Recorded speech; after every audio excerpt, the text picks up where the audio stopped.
Alright, so now that you've got your hide fleshed out as best as you can possibly get it, you're ready to move on to the deherring stage. And the way that you're going to do that is to take your hide and submerge it in water.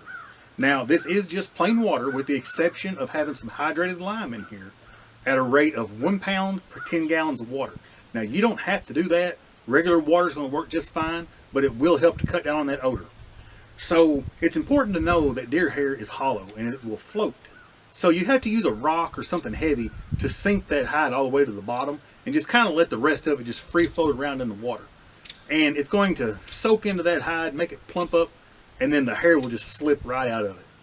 So let's wait 3 days and we'll come back and see what this looks like.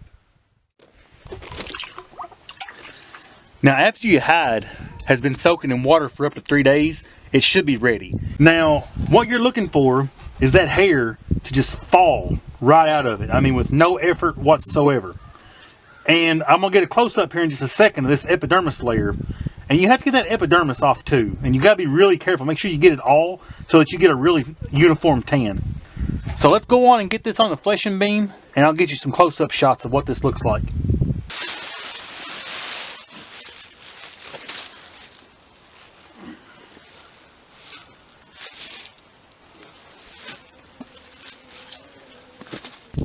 Now in this step you tend to get a little bit nastier because your hide's all wet, so I'm going to get wet, but I'm okay with that, not a real big deal. But again, the hair just falls right out, so just gently push, just like that, and get all the hair out. Now if this were an actual fleshing knife, I would be using my dull side, but because this is just a wood rasp, I don't really have a dull side, so I'm going to be very, very gentle. Now, as you're deherring your cape, you're going to see discolorations like this.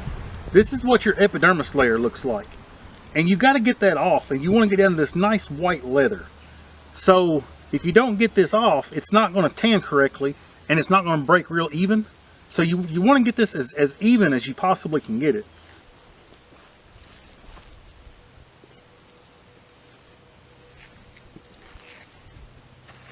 Now if you get to some stubborn spots that it won't come out, simply throw this hide back in the water and give it another day.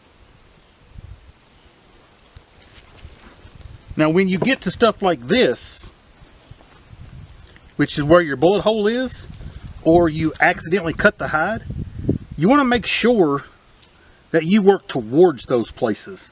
And don't start like right in here and go away from it, because you could accidentally rip it and make it even worse. So be careful in these areas. Now this particular step doesn't normally take too long, but I'm going a lot slower just for the video's sake. But this is not a difficult thing to do. And then as soon as we get this done, we're going to move on to stretching and drying.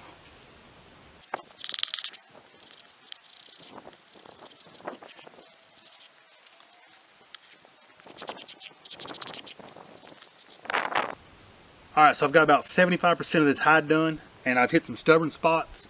So I got to a spot where the hair just doesn't want to come out. So what I'm going to do is take this hide, put it back in the water, and leave it for another 24 hours. So now that I got my hide back into the water, it's just a waiting game from here. I'm going to get it out and finish it up tomorrow. And if you want to see the drying and stretching phase, that's coming up next. Please like and subscribe, leave a comment, and let me know what you think.